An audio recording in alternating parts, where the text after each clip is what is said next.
Hello everyone, in this video I'm going to show you how you can create the screenplay effect in Capcut Pro. So you can select your videos or photos you like to edit, and you are just going to select clip and select animation. You can select in animation and you can find screenplay. So this is new for effect, new pro animation effect from Capcut.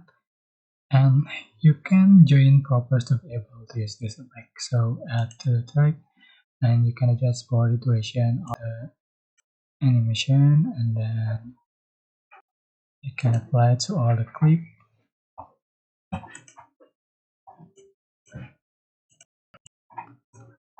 So you can see for the final result.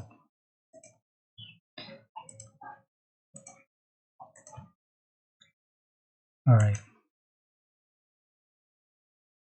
you can combine with effect or just transition.